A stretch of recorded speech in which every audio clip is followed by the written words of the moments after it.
गुरुर्विष्णु गुरुर्देवो महेश्वरः गुरुर्साक्षात् परब्रह्मः तस्मै श्री गुरुवे नमः।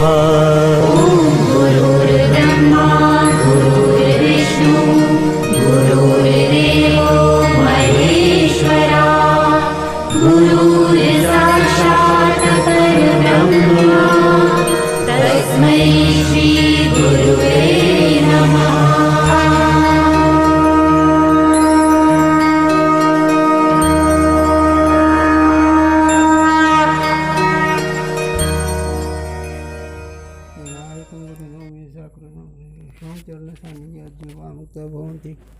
साखर्यं शिक्षातं ज्ञानदान परायण विनायकं गुरुवंदे भवबंदे विमुक्तये ज्ञान प्रतापलसवचन अमृत अदुभापटहित बुद्धि रहस्य ज्ञानसु भगवान अवतीर्ण श्रीरंगनाथ गुराज नमस्ते।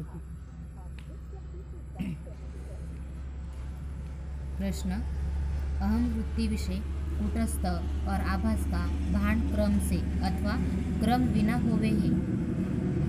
तत्व दृष्टिवाद अहम वृत्ति में भान है साची और आभास सो क्रम तेवा क्रम विना याकू करहु प्रकाश। भगवान चिंतन खूब गोड है। चला पुढे। आपने कहा जो अहम वृत्ति में साक्षी अरु आभास दोनों वाका भान होवे है याके विषय मैं एक वार्ता नहीं जानू हो। सो कूटस्थ और आभास का भान अहम वृत्ति विषय क्रम से होवे है अथवा क्रम से बिना होवे है। या का अर्थ यह है क्रम से कहिए भिन्न भिन्न काल में भान होवे है अथवा दोनों वाका एक ही काल में भान होवे है। या का आप मेरे को प्रकाश कहिए बोध करो। लक्ष आली का शंका त्याची किती गोड बोललाय। अहम मध्ये दोघांची प्रती जर आहे कुटस्थ आणि आभास ही दोन्ही प्रतीती आभासामध्ये आहे मग याचे क्रमाने प्रतीती येते का एकदम येते याचा विचार तुम्ही सांगा। क्रमाने जर म्हणले तर भिन्न होईल आहे का नाही। क्रमाने भिन्न आलंच की मग ही कशी काय याची प्रती क्रमाने होते का एकदम होते। चला शंका मांडली त्याचं उत्तर सांगतो पुढे। उत्तर एक ही समय साक्षी का और आभास का भान होवे है। वाह ही तर लई सूक्ष्म नजर आहे रे सूक्ष्म नजर आहे। एकाच वेळी दोन्हीचं ज्ञान होतं आभास आणि कुटस्थाचं। याला उदाहरण सांगू अगोदर गुरुजींनी सांगावं। सूर्याचा प्रकाश आणि सूर्य ह्याचं ज्ञान एक काली होते का क्रमाने होतं अगोदर प्रकाश नंतर सूर्य असं होते का है ना। सूर्य आणि सूर्याचा प्रकाश एकदमच तुम्हाला ज्या अर्थ कळतो तसंच इकडं आभासामध्ये मी या पदामध्ये दोघांचं एकदम ज्ञान होतं प्रकाश आणि चिदाभास या दोघांचा कुटस्थ आणि आभासाचा। हां श्री गुरुवाच सावधान हे शिष्य सुन भाकू उत्तर सार सुनत नसे अज्ञानतम बोध भानु उजियार। हे शिष्या जो तैने प्रश्न किया मैं ताका सारभूत उत्तर कहूँ हूँ तू सावधान होई के सुन। याला ऐका सावधान सांगितलं बरं का पण आतापर्यंत कुठे कुठे सांगितलं पण इथं सावधान होऊन ऐक सुन म्हणजे ऐक। मी तुझ्या प्रश्न उत्तर देतो। कैसा उत्तर है याके सुनते ही बोध रूपी सूर्य का प्रकाश होय के अज्ञान रूपी तमकू नाशे है। आता याला दृष्टांत दिला सूर्याचा। सूर्य उदय होणं अंतर नाही होणं तसं एक ओवी माऊलीची काय ओवी माऊलीची समस्त सूर्य नाही सांगतो जे जे आचार्य नाही मावळीच विश्वभासून नवल उद्याला चंडांश अद्वय अभिजनी कसं होऊन जाता असं त्याचा अर्थ। म्हणून ज्ञानरूपी सूर्योदय झाला की अद्वैरूपी कमलांनी असे विकास होतात। अद्वैत ज्ञानाचा विकास होतं पण ज्ञानरूपी सूर्योदय झाला। एक समय ही भान है जर हो दे जाऊ दे, काय त्याची गडबड आहे. कारण हे सावधान होऊन ऐका म्हणलं ना, आपण तरी सगळेच बाजारात ऐकायला लागलो. हां एक समय ही भान है साची अरु आभास, दूजो चेतन को विषय साची स्वयं प्रकाश. अरे बाबा, एकाच वेळेस दोघांचं भान येतं. ज्ञानरूप आहे त्याच वेळेस आणि चिदाभास आहे त्याच वेळेस, एकाच वेळेस दोघांचा अनुभव येतो. भान म्हणजे अनुभव येतो. ते कशा रीतीनं? हे तुम्ही अभ्यास करण्याचा हा विषय सांगणं काम माझं आहे. वृत्तीचा व्यवहार आणि ज्ञानाच्या आश्रयानेच वृत्तीचा व्यवहार होतो. मग ज्ञान आणि ते वृत्तीचा व्यवहार एकदमच कळला जातो. याला तुम्हाला जर अनुभव करायचा असेल तर झोपेतून जाग होताना वृत्ती उत्थान होते. चिदाभास तर असतो, पण वृत्तीचं उत्थान आणि ज्ञान हे एकदमच आहे. तिथं अगोदर ज्ञान आहे आणि वृत्ती मानलेली आहे. वृत्तीचं उत्थान आणि ज्ञान एकाच वेळेस होतं. पण सावधान पाहिजे इथं. हे शिष्य, एक ही समय साक्षी का और आभास का अहम वृत्ती विषयी भान होवे हे. अहम या वृत्तीमध्ये दोघांचं ज्ञान एकदमच होतं. आभास आणि कुटस्थ याचे एकाच वेळी ज्ञान होतं, म्हणजे अनुभव येतो. सारे प्रकरण विषय आभास शब्द से अंतकरण सहित आभास का ग्रहण करना. आतापर्यंत जेवढे तुम्ही प्रकरण ऐकलं आहे तेवढ्या प्रकरणामध्ये, तेवढ्या प्रक्रियामध्ये अहम या शब्दामध्ये आभास आणि कुटस्थ, त्यामध्ये अहम या शब्दाचा अर्थ आभास अंत्यकरणाचं आभासाचं ग्रहण करायचं म्हणजे आहे असं म्हणायचं. याते दूजो कहिए अंतकरण सहित जो आभास है सो तो चेतन जो साक्षी ताका विषय होय के भान होवे हे. पण दुसरं जे त्याचं प्रकाशक आहे, त्या आभासाचा प्रकाशक आहे, त्या आभासाला जो जाणणार तो साक्षी चेतन आहे. पण दोन्ही जवळच आहेत. और साक्षी स्वयं प्रकाश रूप करी के भान होवे हे. आणि साक्षी स्वयंप्रकाश रूप असं रीतीनं अनुभव येतो. भान म्हणजे अनुभव. और अंतकरण की जो आभास सहित वृत्ती ताका विषय साक्षी नहीं. हां, अंत्यकरणाच्या ठिकाणी जी सावास वृत्ती तिथं साक्षी नाही, ती चिदाभास आहे. त्याच्या ठिकाणी साक्षी तो नाही. साक्षी फक्त त्याला जाणणारा. वृत्तीचा कुठलाही व्यवहार असो, आभास असो वृत्ती असते, त्या वृत्तीला जाणणारा साक्षी आहे. पण त्या आभासामध्ये साक्षी आहे असं जरी वाटलं तर आभास ही साक्षी नाही. आभास हे साक्षी नाही. चला,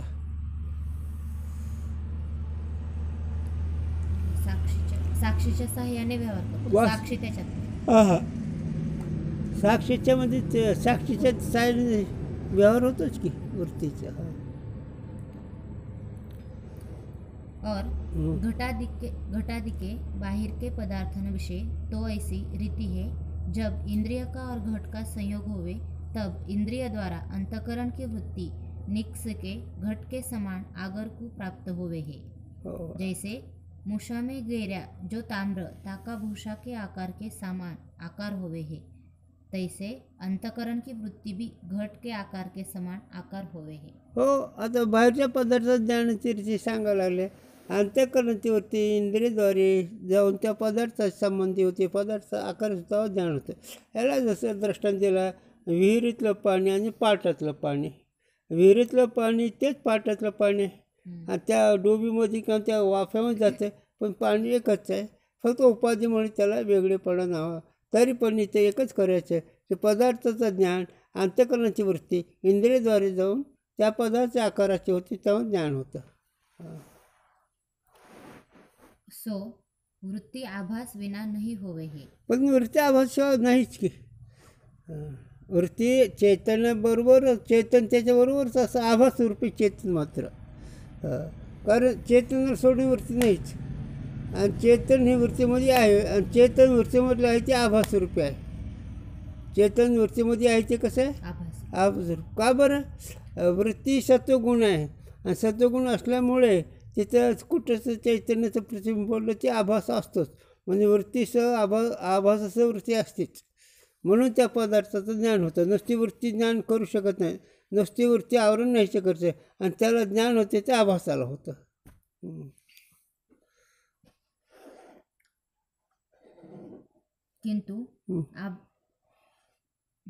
किंतु आभास सहित होवे हे काहे ते वृत्ति अंतकरण का परिणाम है.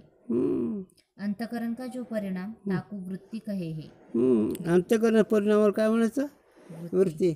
अंतकरण परिणाम म्हणजे कसा आहे ना, जसं लवर लांबते ना तसं अंतकरणाच्या वरती इंद्रियद्वारे जाऊन लांबल्या जाते अशा पाटासारखे. आता कॅनल आहे का नाही तलावाचं, तसं एक वृत्ती कॅनलसारखी असते.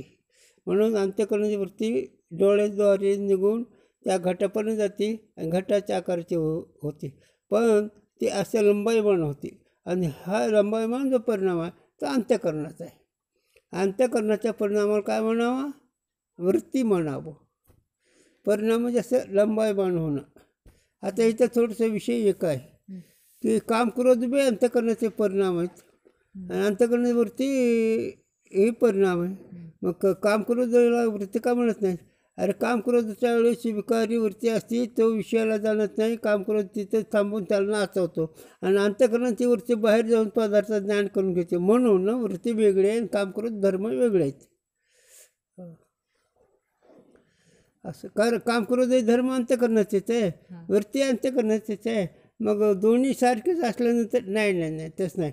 काम क्रोध हे तिथंच असतात, ते बाहेर जात नाहीत, ते जड रूप असतात.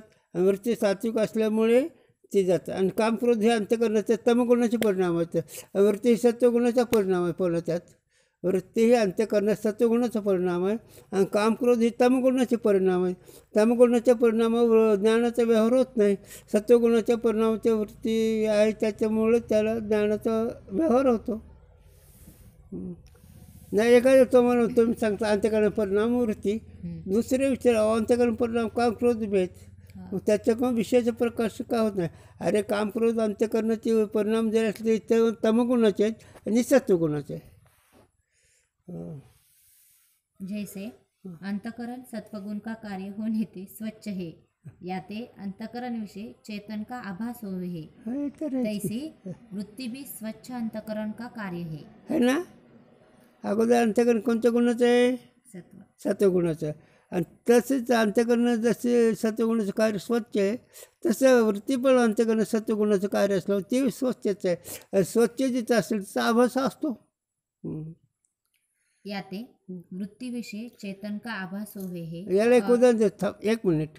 आरसा ही पृथ्वीचा परिणाम आहे आणि मातीचा ढेकूळ बी पृथ्वीचा पदार्थ आहे, पण मातीचा ढेकूळ ही तमगुणाचा पदार्थ आहे आणि आरसा ही मातीचा आहे पण सत्वगुणाचा आहे. आरसा मातीचाच आहे पण सत्वगुणाचा आहे, मग त्यात प्रतिबिंब पडतं. आणि ढेकूळ ही तमगुणाचं आहे, त्यात प्रतिबिंब पडत नाही. तसं अंतकरण हे तमगुणाचं काम करत अधिक आहे आणि सत्वगुणाची वृत्ती अंतकरण ज्ञानरूप आहे, त्यात आभास पडतो. याते वृत्ति विषय चेतन का आभास होवे है और वृत्ति जो उत्पन्न होवे है सो आभास सहित अंतकरण से उत्पन्न होवे. बस नुसती वृत्ती उत्पन्न होत नाही, आभास असतं. आभास म्हणजे अंतकरण विशिष्ट चैतन्य आहे. आभास म्हणजे अंतकरणाचे धर्म आपल्या अंगावर मांडणारी तो आभास आहे. झालं अंतकरण काम क्रोध लोभ मोह मोद मत्सर मी माझं असं जे वाटतं ते अंतकरण धर्म आहेत, पण ते मी वाटलं ते मला वाटलं मग त्याला आभास म्हणावा. आणि तो आभास अधिष्ठान कोटस्थाचं चैतन्याचं प्रतिबिंब आहे, आभास आहे. आणि ते आभास कोटस्थाचं प्रतिबिंब असल्यामुळे वृत्ती सत्वगुणाचं असल्यामुळे वृत्ती आभासाचं पदार्थापर्यंत जाते. झालं म्हणून हे तुम्हाला ज्ञान जे होतं ना, तुम्हाला काय वाटतं? डोळ्याने होतं. तुम्हाला काय वाटतं? शब्दाचं ज्ञान कानाने होतं. कानाने होत नाही, डोळ्याने होत नाही, तिथं वृत्ती आल्याशिवाय ज्ञान होतच नाही. ज्ञानाचा व्यवहार वृत्ती करते. मग 5 विषयाचा ज्ञानाचा व्यवहार अंतकरणाची वृत्ती करते, पण हे तुम्हाला इंद्रियांनीच वाटतं आहे, हे कळत नसल्यामुळे. पण ज्ञानाचा व्यवहार कोण करते? वृत्ती. कशी वृत्ती कशामुळे करते? सत्वगुणामुळे. सत्वगुणामुळे आभास असतोच. इस कारण ते भी वृत्ती आभास सहित ही होवे हे. या कारणाने पदार्थ ज्ञान करून देते म्हणून ते आभासाच आहे झालं. आभास म्हणून तिथे सत्वगुण आलाच, स्वच्छ आलंच. और अज्ञान का आश्रय और विषय चेतन है. म्हणून अज्ञानाचा आश्रय कोण आहे? चेतन आहे. आणि अज्ञानाचा विषय कोण आहे? चेतन आहे. विषय म्हणजे काय? त्याला आच्छादन करणं. अज्ञान हे आच्छादन करतं आहे चेतनाला, म्हणजे झाकून टाकते. आता याचा अनुभव जर करायचा असेल तुम्हाला, गुरुजींनी सांगावं, हा ज्ञानरूप आहे, हा सुखरूप आहे, अमर आहे, पण हे सुखाकरता प्रयत्न करतो याचं नाव अज्ञान आहे. अज्ञानाची खूण काय? तो सुखरूप असून सुखाची इच्छा होणं ही अज्ञान आहे झालं. आणि सुखाकरता प्रयत्न करणं ही अज्ञान आहे झालं. सुख कळायचं आहे, सुखाच्या प्रयत्नाने सुख होत नसतं. अज्ञानी लोक कोण कोण आहेत? हे प्रपंचिकाला आमच्याकडे जागा नाही. अज्ञानी लोक कोण कोण? समाधी लावणारे, हाडाच्या काड्या करतात, रक्तपाणी करतात आणि 1400 वर्ष शरीर सांभाळतात, पण जगसत्तेचं बुद्धी जात नसल्यामुळे जीवदशा तिथं राहते झालं. आत्मानंद जरी भोगला पण जीवदशा राहते झालं. ह्याला जसं उदाहरण जाते, गुरुजींनी सांगावं झालं, आंधळ्याने गुळ खाल्ल्यासारखा. गुळ तर खातो, आनंद तर होतो, पण त्या गुळ हे कसाही त्याला कळत नाही.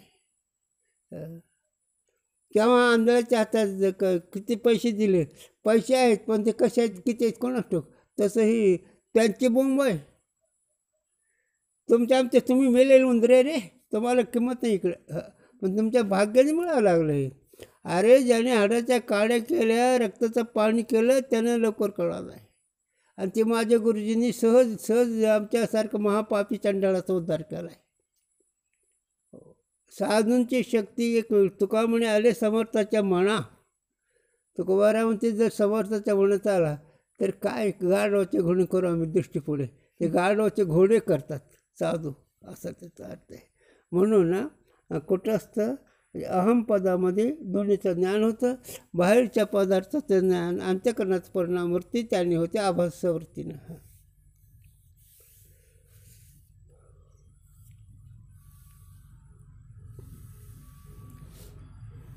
विषय जो घट है सो तमोगुण का कार्य है. आलं का नाही तेच? याते मग पंचविषय जे आहेत ना, शब्द, स्पर्श, रूप, रस आणि गंध, हे पंचमहाभूताचे तमगुणाचे 5 विषय आहेत. कारण शब्दाला अंतःकरणाची वरती ओळखतेच, पण शब्दसुद्धा आकाशाच्या तमगुणाचा परिणाम आहे.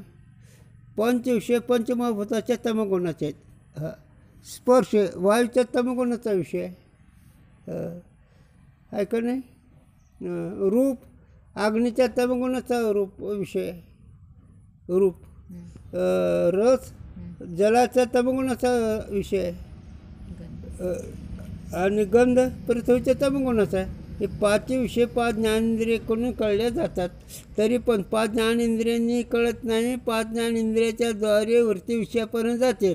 त्याच्यामध्ये 2 विषय ज्ञानेंद्रियाकडे येतात आणि 3 विषयाकडे इंद्रिय जातात. ते कोणतं? रस जीभीकडे जात, जीव रसाकडे जाते है ना.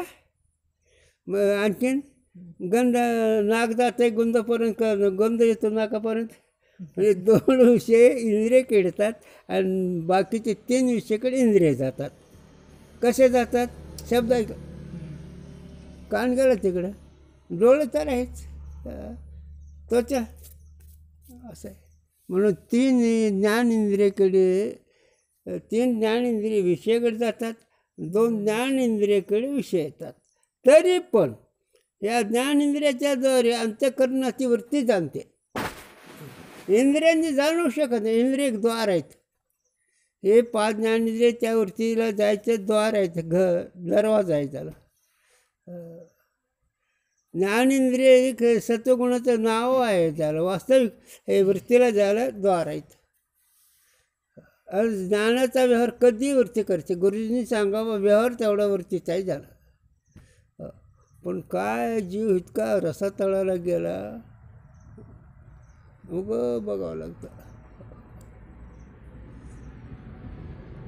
कळतच नाही तर काय त्याला. हां.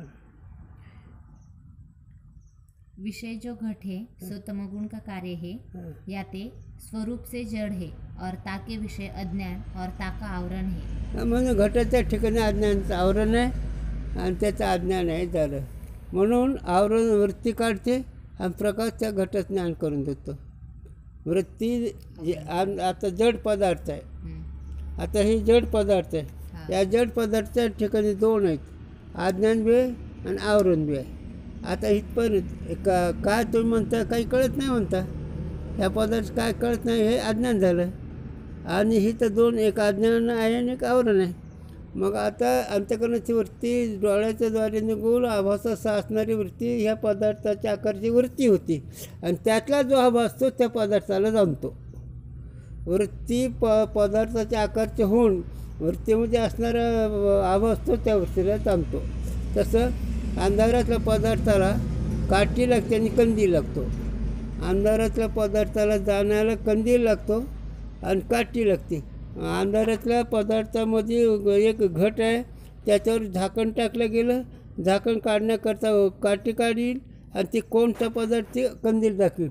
त्याप्रमाणे जड पदार्थ पंचमहाभूत आत्मका असणारे त्याच्यामध्ये अंतःकरणाची वृत्ती आवरण नाहीशी करते, तिथला आभास जो आहे तो त्याला जाणतो. म्हणून दोन व्यावहारिक पदार्थामध्ये दोघांची गरज आहे आणि चैतन्यामध्ये एकाची गरज आहे. जो स्वयंप्रकाश पदार्थ आहे त्याच्यावरचं आवरण काढायचं पहिलं सिद्ध आहे. तसंच तुम्ही पहिले सुखस्वरूप आहे, फक्त कळायचं झालं. एक प्रकाशक मनी असणारा त्याच्यावर झाकण टाकलं, ती नुसतं झाकण काढते प्रकाश रूप आहेच, पण जड पदार्थ तिथं मात्र प्रकाशाची गरज आहे. चला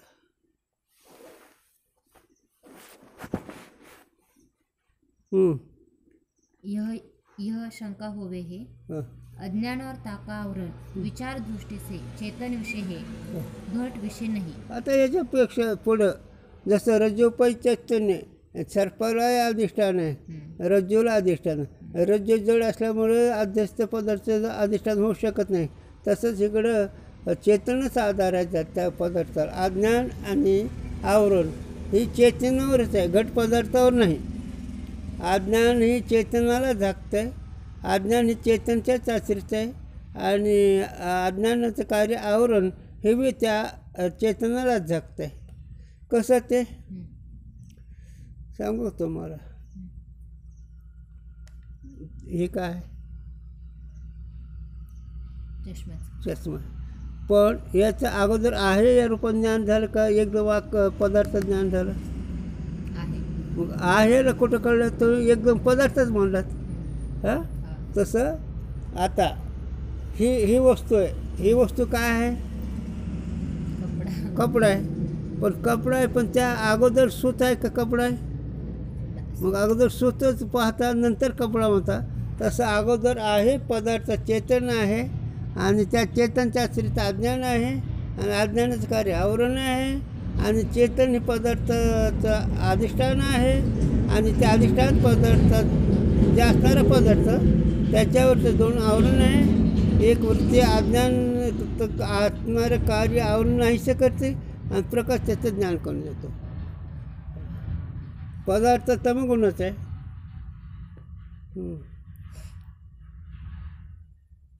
काहे ते एक अज्ञान चेतन के आश्रित है और चेतन ही को विषय करे है. आता अज्ञान चेतनचेच आश्रित असून चेतनला विषय करतं म्हणजे आच्छादन करतं. अज्ञान जाऊ देत नको.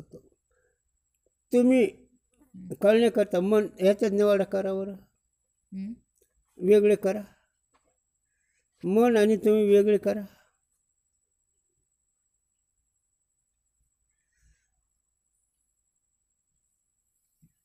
आहे ना, फक्त विचारानं कळा ना, तुम्ही विचार करा ना. आतापर्यंत सांगते तीच, पण तुमच्या लक्षातच येत नाही. ज्ञान आणि मन याचा वेगळेपणा किती आहे, वेगळं आहे. पण ही गंमत कशी झाली, दूध आणि पाणी एकासारखं आहे, पण दूध आणि पाणी एक नाही. हां का, दुधाच्या ठिकाणी पातळपणा पाण्याचा आहे आणि दुधाचं चोपडेपणा दुधाच आहे. तसं व्यवहार हे मनाचा आहे आणि साक्षी तिचा अव्यवहारी आहे. पण दोन्हीचा संबंध असल्यामुळे कळना झाला.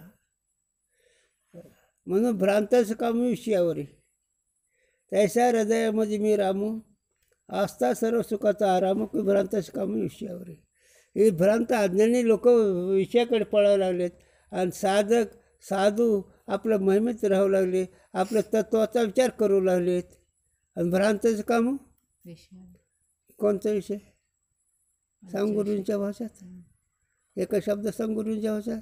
प्रपंचामध्ये श्रीमंत होण्याची धूम आहे, ही विषयाकडे पळायला लागलेत. आणि त्या श्रीमंतीत सगळेच 5 विषय येत असतात. आणि परमार्थामध्ये महाराज होण्याकडे पळायला आहे, ते बी विषयच आहे. अरे महाराज होणे, श्रीमंत होणे स्वरूप कळून घ्यावं झालं. कारण स्वरूप कळून घेतलं तर खरं सुख आहे. महाराज झालं तरी सुख नाही, श्रीमंत झालं तरी सुख नाही. का? गुरुजींनी सांगावं झालं. सांगतो तुला बाळ, किती श्रीमंत झालं तर झोप नको म्हणेल. खरं बोला, खोटं बोलू नका. केवढा श्रीमंत आहे, आता मग तुम्हाला झोपेची गरजच नाही. हां, एक भाग म्हटलं ना, झोपशिवाय भागत नाही ना. केवढा महाराज झाला, 4 वेळेस शास्त्राष्ट्रपर्यंत. ते म्हणतो मला बाद झाली, कीर्तन केलं, आता मला झोपू द्या थोडी वेळ. महाराज तू झोपू नकोस ना रे. जोपर्यंत झोप आहे तोपर्यंत अज्ञान आहे, आणि झोप नाही म्हणजे ती मुक्त आहेत. झोपेचं असं अव्यवहारी सुख. अव्यवहार सुख भोगल्याशिवाय खरी सुख शक्तीवृत्ती नांदतच नाही. व्यावहारिक सुख नाही झालं, व्यावहारिक सुखाचा भ्रमही झालं. साधूंचा विचार तर लौकिक बुद्धीचा विषय नाही. साधूचा विचार कलबुद्धीचा विषय नाही. साधूचा विषय बुद्धी चातुर्याचा नाही. याला गुरुजींनी सांगावं, पतीवरचा बुद्धी चातुर्य आहे का, पोषक आहे का, कसे नाही रे? हां, तपा नाही ना. तप कसल्या रंगाचं आहे? तिथे धारणा आहे ना. धारणा ही शब्दाचा विषय नाही. तसं साधू किंवा तसं तुझं सुख हे आहे, जर शब्दाचा विषय नाही. विषय कळायचा आहे, जरा सुख कळायचं आहे, देव कळायचा आहे. म्हणून माऊली होती वाचून ज्ञानी विनेके. कळल्याशिवाय तुझा भागतच नाही. हे का सांगितलं मी? की अज्ञान ही चैतन्याचे आश्रित आहे आणि आवरण त्यालाच झाकण करत, चैतन्यालाच. पण चैतन्याला झाकण करतं हे कळत नसल्यामुळे घटावरच आवरून सांगायला लागलं कळण्याकरता असतं. चेतन घट ह्याच्या आश्रित आहे, चैतन्याच्या. हे सगळं चैतन्याचे आश्रित आहे, हे सांगायचं झालं. म्हणून चैतन्यावर आवरून असतं, पण वाटतं घटावर, हे न कळल्यामुळे. 7 अवस्था के प्रसंग में जो अज्ञान का आश्रय अंतकरण सहित आभास कहा, सो अज्ञान का अभिमानी है. मैं अज्ञानी हूँ, ऐसा अभिमान अंतकरण सहित आभास को होवे है. कळतं का हे?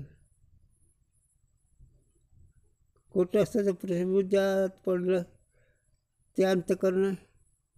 आणि ते मी असा मी तसा हे अज्ञानामुळे म्हणालो. अज्ञानाची अनुभूती कोणती सांगू का? 3 प्रकरणे आहे. 3 प्रकरणे आहे. एक मला काही कळत नाही म्हणतो, हे सामान्य मी आहे. मी शाणा वेळा आहे का नाही, आणि सुख विषयात समजतो, हे अज्ञानाचं लक्षण आहे. शब्दात सुख समजणं अज्ञान, विषयात सुख समजलं की अज्ञान आहे. मग मागचे ऋषीमुनी काय वेडे होते काय? ते या जनासे दुरावले. विषयाबाजी तरी सुख, ते साध्यंतेचे जाण दुःख. पर काय की जे मूर्ख न शिवता न सरे. मूर्ख लोक किती विषय भोगले ते विषय असावेच वाटते, म्हणून ते मूर्ख आहेत. विषयामध्ये सुख, ते साध्यंतेचे जाण दुःख. परी काय की जे मूर्ख न काय न सरे. किती सेवन केलं तर आणखी पाहिजे. त्याला दृष्टांत दिला माऊलीनं. अग्नीमध्ये किती लाकडं टाकलं विजर, अग्नीमध्ये किती लाकडं टाकलं विजर नाही.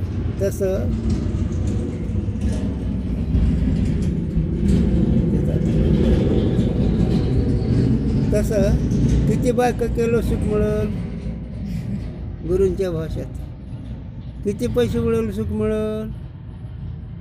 हां, किती कणकी साठल्यावर का अन्नाचा साठा केलं किती मिळेल, किती विहिरीमध्ये पाणी साठल्यावर तुझं समाधान होईल. हाय का रे कशा तरी पत्ता. हां, पण हे न कळण्यामुळे इतका माणूस व्हायला गेला बघावं लागतं. म्हणून पूर्व पुण्य निर्धय राहिला आहे. म्हणून अगोदर हे करून घ्यावं माणसाने, तिकडे काहीच होणार नाही. हां, हे सगळं काहीच उपयोग नाही. आणि जितका प्रपंच वाढेल तितकं दुःख वाढतं आहे. जितका प्रपंच वाढेल, जितका श्रीमंत असेल तितकं दुःख वाढतं आहे. पण मोहामुळे ते दुःख वाटत नाही, मोहामुळे दुःख वाटत नाही. पण ह्याला दुःख झालं पाहिजे. जिथं झोप नाही, जिथं एकच शब्द सांगतो जास्त, रामकृष्ण जास्त, जिथं चिंताची सगळे रोग आहेत, सगळे दुःख आहेत. चिंता नसलेला महात्मा आहे आणि चिंतेसाठी सगळे जीव आहे. हो, तिथं लिहिलं आहे तुकोबाराज. मी कसं हरियारा पुढं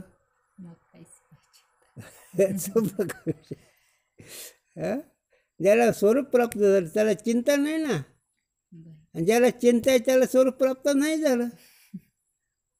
त्याची कोणच आहे, कोण आम्हाला माहीत नाही. जिथं चिंता तिथं अज्ञान आहे, आणि जिथं चिंता नाही तिथं ज्ञान आहे. आता तिथं तुम्ही म्हणता अहो दगडाला चिंता नाही. अरे दगडाला चिंता नाही तिथं अंतःकरण नाही. इथं अंतःकरण आहे तिथं चिंता आहे, आणि जिथं अंतःकरण नाही तिथं का तमगुणाचं कार्य आहे. तसं नाही इथं चालायचं.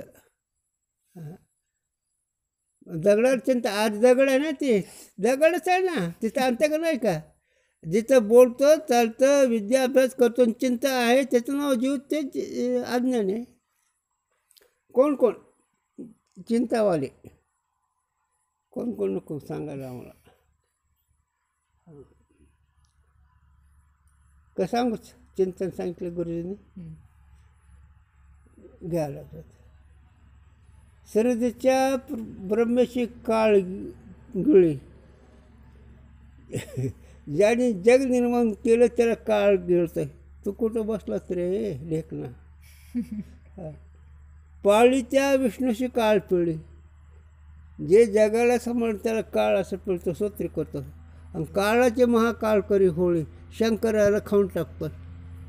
हे सगळे चिंतेने खाल्लेत. इथपर्यंत चिंता नव्हता रोग आहे. चिंता नाही आमच्या फक्त ज्ञानोबा तुकोबाराच्या घरी.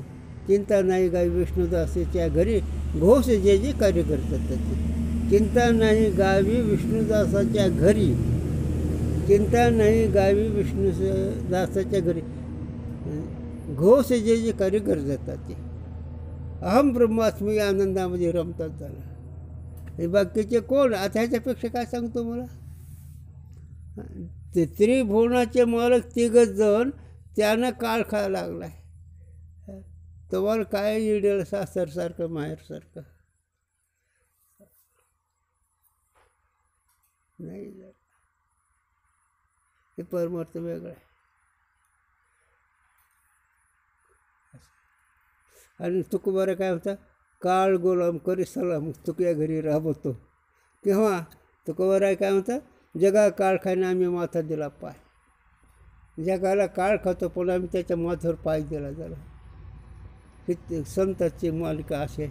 आणि हे अवघाचे आकार ग्रासियाला काळे, अवघाचे आकार ग्रासियाला आकार म्हणजे त्रिभुवन, त्रिभुवनाला काळ खातोय. काय कुठे साधूंचे विचार. हे मी का सांगायला लागलो आहे. घट और अज्ञान नाही, घट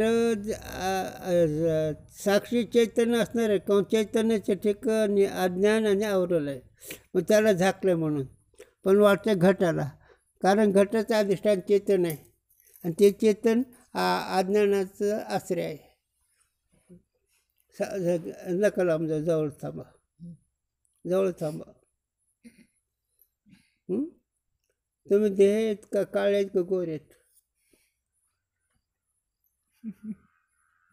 हेच आहे परमार्थ तिकडे बोट नाही करायचा. जेवताना असा घास करता का असा घास करता? गुरुजींनी सांगावं आम्हाला जेवताना घास असा का तसा? स्वतः तसा परमार्थ वृत्तीकडे मोजावा लागतो आपल्याकडे, बाहेर नाही मोजायचा. मग तुम्ही देह का काळे गोरे कोणीच नाही. नाही ना? पण तुम्हाला मी गोरं काळं वाटतं याला आवरण म्हणावं, आणि मला काही कळत नाही हे अज्ञान म्हणावं. जमते का नाही? मग अज्ञान आणि आवरण तर अधिष्ठानावर आहे का देहावर आहे? अधिष्ठान. अधिष्ठानावर आहे. आवरण म्हणजे कळूनच देणं. अज्ञानाने काही म्हणायला लावणं.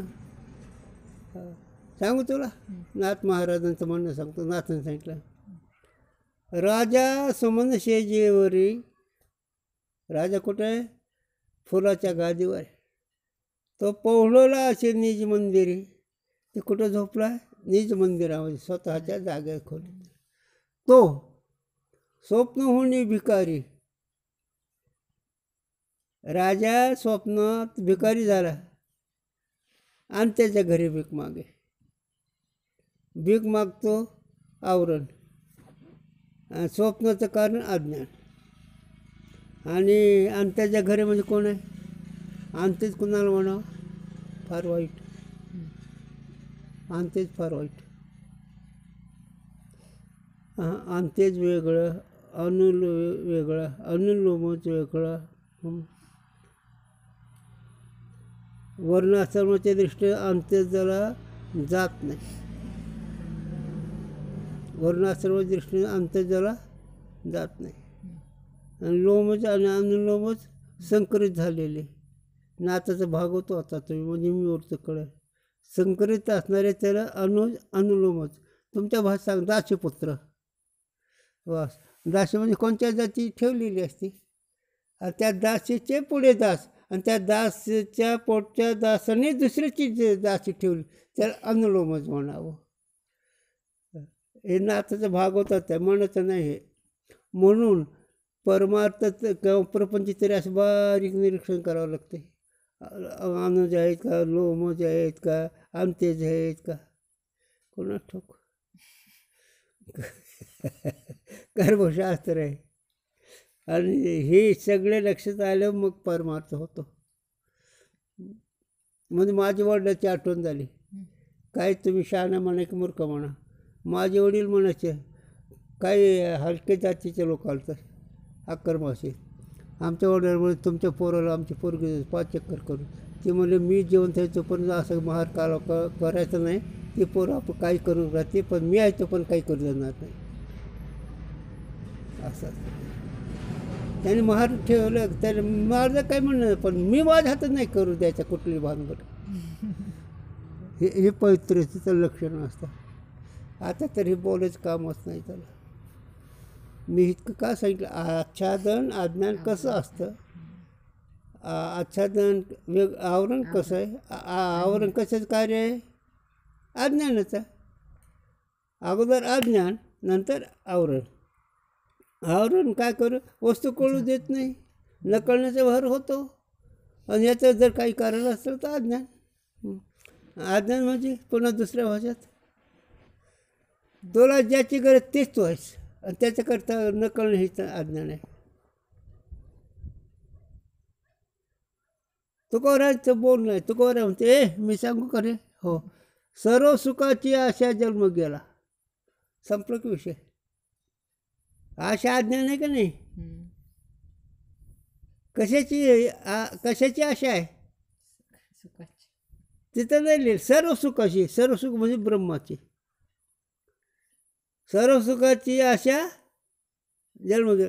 क्षण एक मुक्ती येते नाही केला. मायाविष्टीला जीव माझा, हे तर आवरण. मायाविष्टीला जीव माझा.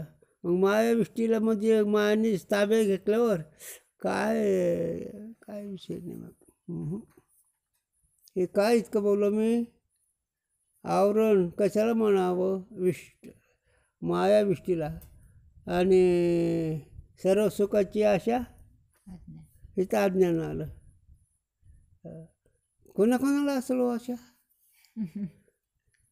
हं? एकच उत्तर द्यायचं, खरा महात्मा आणि खरं साधक ह्या दोघाला हे नाही. बाकी सगळ्या आशारूपी सरपाणी खाऊन घेतलं. हे जे कोण सगळे लोक आशाने खाल्ले रे बाबा. आणि आशा तिथं फजितीला जोडा नाही. हां, आशा फजिती. मग ती जिथं आशा असेल तिथं आता कुठं आम्हाला नाही सांगत. आणि साधू संत तर तुकोबराय काय म्हणतात, काय भक्त ऐसे जाना जे देवदास गेले आशा पाश निवारून. इथं अज्ञानाने आवरण गेलं झालं. आता याचा विस्तार किती करीत राहील द्या सोडून. पण आवरण आणि अज्ञान हे साक्षीशास्त्रीच आहे. घटाला झाकलं गेलं आहे. इस कारण ते अज्ञान का आश्रय कहिए है और मुख्य आश्रय चेतन है. व्यावहारिक दृष्ट्या घट सांगितला जातो, पण मुख्य आश्रय चेतन आहे अज्ञानाचं. आभास सहित अंतकरण नाही. हा अवस्था अंतकरण नाही, आश्रय. काहे ते हां आभास सहित अंतकरण अज्ञान का कार्य है. हां, जाका कार्य होवे है सो ताका आश्रय बने नहीं. है का नाही? याते चेतन ही अज्ञान का अधिष्ठान रूप आश्रय है. काय ज्याचं जे कार्य असतं त्यात ते आश्रय होत नाही ना. ज्याचं जे कार्य असतं त्याचं ते आश्रय होत नाही ना. मग व्यवहारामध्ये हां संतचे आश्रय आहे का जे निर्बंध ते आश्रय आहे त्याचं, आहे का नाही? संतचे कार्य आहे, मग ते आश्रय कसं होईल? तसं जीव चिदाभास कार्य आहे, विषय हित आहे माझा. चिदाभास कार्य म्हणून ते अज्ञानाचा आश्रय होत नाही. अज्ञानाचं कार्य चिदाभास आहे. हो, मग तुम्ही ज्ञानी का ज्ञानी?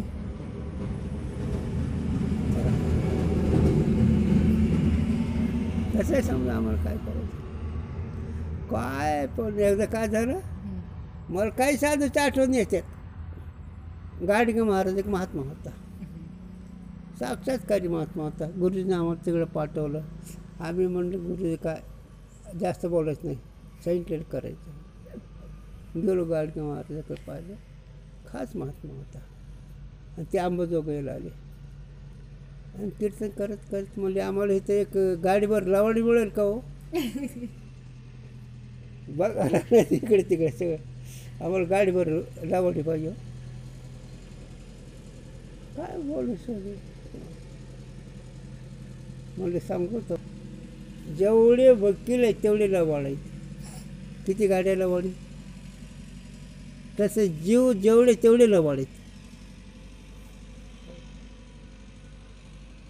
असं चला, हे अज्ञानाचं कार्य बरं का. अज्ञानाचं कार्य अज्ञानाचं आश्रय नसतं. जसं आंबा आहे फळ, त्या आंबा आश्रय वृक्ष आहे का? वृक्षाला आश्रय आंबा आहे. वृक्ष आंब्याला, आंब्याला आश्रय वृक्ष झाला, पण वृक्षाला आश्रय आंबा आहे ना. नाही. तसंच अज्ञान हे त्याचं कार्य असणारे अंतकरण ते अज्ञानाचं आश्रय नाही झालं. मग चिदाभास अज्ञानाचं कार्य असल्यामुळे ते त्याचा आश्रय नाही. चेतन ही को अज्ञान विषय करे है. म्हणून चेतन ते अज्ञान झाकून टाकतं. स्वरूप का जो आवरण करना सोई अज्ञान का विषय करना है. स्वरूपाचं जे न कळलं तेच अज्ञानाचा विषय करणं म्हणजे त्याला झाकणं. सो अज्ञानकृत आवरण जड वस्तू विषय बने नाही. म्हणून अज्ञानाचं कार्य असणारं आवरण ते जडाच्या ठिकाणी नसतं, चेतनाला झाकण करतं. काय ते थांबा एकदम गुरुजीने सांगावं. अंधार प्रकाशाला झाकतो का अंधार अंधाराला झाकतो? अंधार प्रकाशाला झाकतो का अंधार अंधाराला झाकतो? प्रकाशाला प्रकाशाला. आहे ना. तसं चेतनला अज्ञानानं झाकलं. असं ते. तसं तुमच्या खऱ्या ज्ञानाला अधिक शहाण्या बुद्धीने झाकले. तुम्ही ज्ञान स्वरूपासून आज्ञेने वाटतं की नाही, तुम्ही सुख स्वरूपासून दुःख वाटतं की नाही, तुम्ही न मरणार असं मरणार वाटतं की नाही, हे आवरणाची बोंब आहे. आणि आवरण कशामुळे आहे? अज्ञानामुळे आहे. अज्ञान कशामुळे आहे? मला काय कळना, मला काय कळना, अज्ञान. आणि मला काय कळलं तेच स्वरूपणे आवरण होतं. अरे हे चांगलं लक्षात घे, काय करतो बाकीचं. हे जर घेतलं तर त्रिभुवनात विजय होतील. शहाण्याच्या पुढे शहाण्याची किंमत असते, न करणाऱ्याला काही कळत नसतं. एक विषय सांगतो, 2 शब्द, याची त्याची योग्यतेची किंमत. 2 शब्दात. पैठणला एक ब्राह्मण होते, ते भ्रष्ट होते, असे होते तसे होते. असो त्याला एका ऋषीवर शाप झाला, त्याला मार. त्यांची पत्नी फार मोठी तपस्वी होती, अधिकारी होती. आणि त्या ऋषीचा शाप असा झाला, ते दत्त महात्म्याच्या विषयी आला हा. तो होता एका वेश्याच्या घरी, तो ब्राह्मण. आणि ही जाती असता पैसेवाल्याला किंमत असते, विस्तार नाही करत. त्याने हाकलून दिल्यानंतर रगतपेची फुटली. तिला खूप आनंद झाला, मला कले म्हणून. तिने सगळी सोय वगैरे केली. पण ती मला हे काही असो, माझी इच्छा हे तर नाही थांबत, तिकडे जावं वाटतं. घेतलं झालं त्या बाईने कडे खांद्याला मालकाला, पैसे पण घेतले. काय एक आचरणाची महती झाली. आणि आता मांडव ऋषी, ते मांडव ऋषी, ही पैठणची गोष्ट घडलेली आहे. आणि मांडव ऋषी 16वर होते, त्यांचं पातक वेगळं होतं. इतकं नाही विस्तार करायचा, विषय लांब होईल. धक्का लागला. ते ऋषीने शाप दिला, उद्या सूर्य असतं अर्धा उरते आणि अर्धा आत आहे, त्यावेळेस हा मरणार म्हणले. मी आपलं मुद्दे सांगतो. अरे सूर्य सांगितलं, याद राखू तू उगवलास तर. 13 दिवस नाही उगवला सूर्य. ही सामर्थ्य त्या अधिकाऱ्याचं, जाळून टाकेन तुला. नाही उगवला सूर्य. पण आता काय करायचं, सगळे बाकीचे जगाची रटे राहिली. मग आता तिला कोणी समज घालायचे? ज्याच्यावर त्याचा असलं तर समज होतं, नाही तर होत नाही. मग त्या अनुसूया मातेकडे गेले देव सगळे. अनुसूया मातेला विनंती केलं, मातोश्री आता हे काम तुमची सेवा होणार नाही, तर आमचं सगळंच झालं, काहीच नाही. मग आईसाहेब गेला, अनुसूया माता गेली आणि दोघे संवाद झाला. अरे हे काय केलंस म्हणले तू? म्हणलं मला काय गरज आहे म्हणले, माझा आवडता विषय मला पाहिजे, सूर्य असेल ना जग असेल, मला घेणं नाही म्हणले. तसं नाही म्हणले. नाही. मग त्या अनुसूया मातेने सांगितलं की तुझा मालक मी मरू देत नाही, पण वचन परत घे. मग घ्यावं लागलं वचन परत. हे मग का सांगितलं, याचं काय कारण आहे? अज्ञान कार्य कसं असतं, काय याचं काय कळतं मला? अज्ञान कुठं आलं? अज्ञान हेच कुठं आलं आहे? अज्ञान कार्य कुठं आलं आहे? आणि कोणी घालवलं अज्ञान कार्य? विषयाला सांभाळण्याकरता शाप दिला, हे अज्ञान आहे. तो नाही कळायचे, पण ऐकून तर जा. साधू संतांच्या कथा असतात, महात्म्याच्या कथा. ज्याच्या पोटी तिन्ही बाळ जन्मलेत, काय अधिकार असेल तिचा? आणि मग घेतलं वाक्य. मग कारण जावं समान सारखे असल्याशिवाय माघारी घेत नाही, माणूस समजूत होतच नाही चांगले जे असेल तसं. पण घटना घडायचीच. तर ऋषीचा शाप वार कसा जाईल? सूर्य आत वरामुळे प्राण कासावीस होऊ लागला, प्राण गेला. पण अनुसूया मातेने पाणी शिंपडल्यावर तर परत आला झाला. तसं चेतन असं कार्य होत असतं. अनुसूया माता चेतन म्हणायचे. ही मातोश्री असणारी ती साधक म्हणायचे. विषयची इच्छा हे अज्ञान म्हणायचं. आणि त्या तपस्वी लोकांचा अज्ञान असलेला जेव्हाचा केवढा अधिकार, सूर्याला नाही उगू दिला 13 दिवस, आहे तर अज्ञान. कशा करतात तिनं शब्द दिला? मालक पाहिजे म्हणून. मालक हे मुक्त आहे का साधू आहे? ही बोंब असते तपस्वीची. तपस्वी होत असते, देवावर सत्ता असते, पण अज्ञान जात नसतं. हां, अज्ञान जायला वेगळं लागतं. साधी गोष्ट आहे का सूर्यात थांबवणं? पण अज्ञान का नाही? कशा विषय भोगणं करता. आणि त्याच्यावर जनाबाई फार मजा करते. काय म्हणते मग? वृत्तापती गुंतवली, वेश्या गणिकाती उद्धरली, धुंद झाला तुझा दरबार. जनाबाई म्हणते, बा ए भगवंता, लय छानच गडे तू, लय धुंद आहे तुझं दरबार, सगळा अंदा धुंदीच. इतकं का बोललो मी? की परमार्थाची शक्ती कशी असते याचा विस्तार काय केला. हे जितके जगत तपस्वी विषयाची इच्छा करणं तेवढे अज्ञानी आहेत, हे लक्षात ठेवा. त्याला जेवढे तपस्वी तेवढे अज्ञानी एखादा महात्मा सोडला तर. म्हणून विषय इथं असा की अज्ञान हे चैतन्याच्या आश्रयात आहे आणि चैतन्याला विषय करतं, म्हणजे आच्छादन करतं. झालं, झाकून टाकतं. झालं, तुम्ही सुख स्वरूप असून तुम्ही सुखाची इच्छा करता अज्ञान, आणि सुखाचा प्रयत्न करता त्याचं आवरण. हां, काहे ते हां. जड़ वस्तु स्वरूप से ही आवृत्त है. पण जड स्वरूपाने स्वतः अज्ञान आवरणच आहे की जड पदार्थावर, घटावर. वाक्य विषय अज्ञानकृत आवरण का कछु उपयोग नाही. मग घट पदार्थाच्या ठिकाणी अज्ञानाचं आवरण काही उपयोग नाही त्याचं झाकणं. तर हे सगळं झाकून कोणाला झाकलं जातं? चेतनाला. घटाला नाही झाकल्या जात, घट जड असल्यामुळे. इस रीति से अज्ञान का आश्रय और विषय चैतन्य है. जैसे जैसे गृह में मध्य जो अंधकार है सो गृह के मध्य को आवरण करे है, याते घट विषय अज्ञान और ताका आवरण बने नहीं. हां, काय दृष्टांत गोड दिला रे. घरातला अंधार घरातल्या आकाशाला झाकतं का घरातल्या पदार्थाला? नीट लक्षात घ्या, दृष्टांत खूप गोड आहे. घरातला अंधार घरातल्या आकाशाला झाकतो, पोकळ भागाला का त्या पदार्थाला झाकतो? पोकळ भाग आहे ना.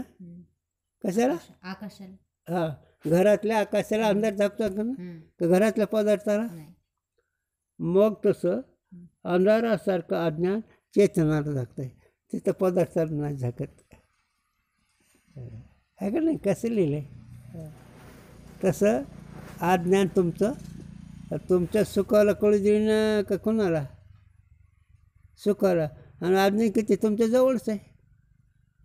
मग अहमची प्रतीती चिदाभास असं कुटस्थ असं दोघांची होते. मग आभास असं म्हणजे अज्ञान आलं त्यात, कुटस्थ म्हणजे ज्ञान आलं त्यात. चला,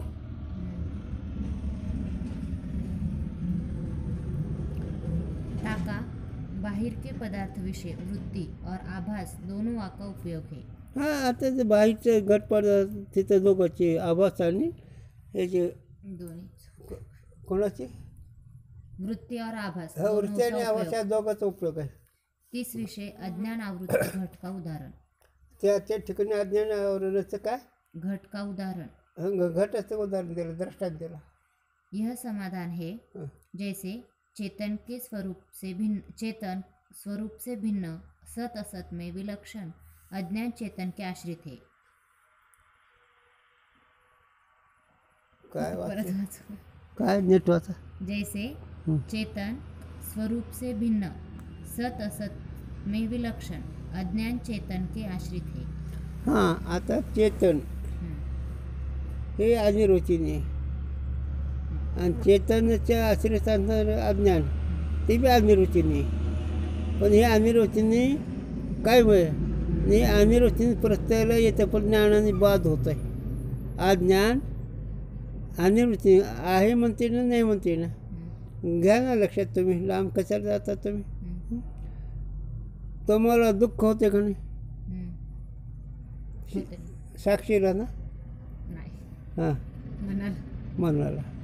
मग आता तुम्हाला दुःख होत नसून मी दुःख म्हणून ज्ञान का ज्ञान? आज्ञा मग अज्ञान साक्षीचे आश्रित का दुःखाचे आश्रित? मनाच्या साक्षीचे आश्रित, चेतनचे आश्रित आहे ना. मग साक्षीचे आश्रित नाम चेतन, त्याचे आश्रित अज्ञान आहे. आणि ते अज्ञान त्याचं कार्य आहे दुःख. आणि ते दुःख तुम्हाला वाटायला लागलं म्हणून तुम्हाला त्याचं अज्ञानाने अज्ञान कार्य असणार चिदाभास त्याला कळू देत नाही. आणि ते अज्ञानाचं कार्य असणारे आवरून ते तुम्हाला झाकलं जातं. म्हणून चिदाभास आश्रित अज्ञान नाही. अज्ञान तत्कार्य चेतनचे आश्रित आहे. अज्ञान तत्कार्य आवरण. ता अज्ञान से चेतन आवृत्त होवे हे, पण त्या अज्ञानाने चेतनाला झाकलं जातं. तैसे घट के स्वरूप से भिन्न अज्ञान यद्यपि घट के आश्रित नहीं है, हो. तथापि अज्ञान ने घटाधिक स्वरूप से प्रकाश रहित जड़ स्वरूप रचे है. मग घटा ठिकाणी अज्ञान आहे एवढंच. आणि ते घटात भिन्न असणारे चेतन त्याच्या ठिकाणी अज्ञान आहे. याते सदाही अंध के समान आवृत्त है. म्हणजे सदा आंधळ्या माणसासारखं ते आवरत आहे. सो हां. सो आवृत्त स्वभाव घटाधिकन का अज्ञान ने किया है. म्हणून त्या घटात ठिकाणी ते अज्ञान म्हणत त्या अज्ञानामुळे ते स्वभाव बनला त्याचा. त्याला काही कळत नाही. काहे ते तमोगुण प्रधान अज्ञान से भूत की उत्पत्ति द्वारा घटाधिक उपजे है. मग तमगुणाचं अज्ञान असल्यामुळे अज्ञानाचा एक तमगुण अंश आहे. त्याच्यामुळे घटाधिक पदार्थाची उत्पत्ती होते. सो तमोगुण आवरण स्वभाव वाला है. याते घटाधिक प्रकाश रहित अंध ही होवे है. आता ही तर आहे, पण एक चिंतन दुसरं आलं. कसं गंमत आहे जर. हे तर विषय सांगणारच आहे. एक वाक्य वाच बरं आता डबलचं. सो तमोगुण आवरण स्वभाव वाला है. म्हणून तमगुणाचं कार्य असणारं घट हे स्वभावतच आवरण आहे. त्याचं स्वरूपच आवरण आहे तमगुणाचं. तमगुण माणसाला काही कळत नाही. हां. तम म्हणजे नरकचे केवळ. मग तमगुण माणसाला काही कळत नाही. तमगुण माणसं कोणची? खाद्याच्या भोजनी जे खाद्य खातात ती तमगुणी. पियाच्या पेनी जी दारू पितात मांस खातात ती तमगुणाचे पुतळे. आणि सगळं चालत त्यात जास्त सांगत नाही. मग त्याला काही कळते का केव्हा काय कोणाला म्हणावं? नाही. तसंच घटाच्या आश्रित अज्ञान नसून घट आवरतच स्वभावाचा. दारू पिणारा माणूस लबाडाचाच लबाड असतो. हे तमगुणच काय म्हणून अरे 16वा आणि 17वा अध्याय कशाला लिहिला? मी कालच सांगितलं कोणाला तरी. 16वा 17वा अध्याय ज्याला परमार्थ करायचा, ज्याला खरे आनंद भोगायचा आणि माऊलीने सांगितले तसं खावं लागतं. आहारावर नरकाला जातो आणि आहारावर राजा होतो आणि आहारावर देव मिळतो. आहारावर देव मिळतो. सांगू तुम्हाला गुरुजीने माझ्या सांगावं. गाढो घडूळ पाणी पित नाहीत. गाढो विष घातलेलं पाणी पित नाहीत. हे तुम्हाला माहीत नाही पण ऐकून जा. पूर्वी ज्यावेळेस समोर युद्ध होतं त्यावेळेस राजे लोक सैनिक लोक गाढव ठेवायचे आणि ते गाढवाला पाणी पाजायचं. गाढव पाणी पिले तरी पाणी प्यायचे. कारण पाणी गाढव चांगलंच पिते, घडूळ पेत नाही, विष घातलेलं पेत नाही. आणखीन बी आज बघा गाढव जर असेल तुम्ही परीक्षा करा याची. आणि गाढव चांगलं पाणी पिते. आता याच्या व्यतिरिक्त बघा काय करायचं. कशामुळे सांगा? तम हे स्वभावतच आवरण आहे म्हणून. हे तमगुणी माणसं स्वभावतच दगडासारखे अज्ञानी असतात. म्हणून जाऊ दे नको सांगत. म्हणून घट पदार्थ स्वभावतच आवरत आहे. इस रीति से अंधता रूप आवरण घटाधिकरण में अज्ञानकृत स्वभाव सिद्ध है. अज्ञानामुळे वाटतं झालं, पण अज्ञान हे आवरण चेतनावरच आहे. और घटाधिकरण के अधिष्ठान चेतन आश्रित अज्ञान चेतन को आच्छादित करके मग घट ज्या चेतनावर आहे त्या चेतनालाच अज्ञान झाकून टाकतं, आच्छादित झाकून टाकतं. स्वभाव से आवृत्त घटाधिक कौन को भी आवृत्त करे है. नाही करे आहे घट अधिक पदार्थ ठिकाणी स्वभाव तर आवरतच असते. हो, ठीक आहे, करतात ते. यद्यपि स्वभाव से आवृत्त पदार्थ के आवरण में प्रयोजन नहीं है, असं स्वभावाचं जे आवरण आहे त्याच्यामध्ये काही त्याचं फल नाही, काही त्याची जास्त चर्चा करण्याची गरज नाही. तथापि आवरण करता पदार्थ प्रयोजन की अपेक्षा से विना ही निरावरण की न्यायी आवरण सहित में भी आवरण करे है. म्हणजे आवरण सहित पदार्थ आवरण रहित असणारे त्याला आच्छादन करते. यह लोक में प्रसिद्ध है. हे लोकांच्या ठिकाणी जगामध्ये प्रसिद्धीच आहे. ता अज्ञान हे से काय टाकले? बंद झाले ते थोड राहिले आपलं. वाच ना मग. ता अज्ञान से आवृत्त घट को व्याप्त जो होवे है अंतकरण की आभास सहित घटाकार वृत्ती. हो, आणि त्या आभासाचा वृत्ती त्या घटाच्या आकारात झालेली आहे. तामे त्यामध्ये त्या वृत्तीमध्ये वृत्ती भाग तो घट के आवरण को दूरी करे है म्हणजे वृत्ती भाग असणारा ते घटावरचं आवरण नाहीसं करतं घटाच्या आकार झाल्यामुळे. और वृत्ति में जो आभास भाग है सो घट का प्रकाश करे. आणि वृत्ती ठिकाणी जो आभास जो चैतन्य ते घटाचं ज्ञान करून देते. आभास भान करे म्हणजे ज्ञान करून देते. इस रीति से बाहर के पदार्थ विषय वृत्ति और आभास दोनों का उपयोग है. अशा रीतीने बाहेरच्या पदार्थाच्या ज्ञानाला दोघांची गरज आहे, आभास आणि वृत्तीची. बस. कुंडली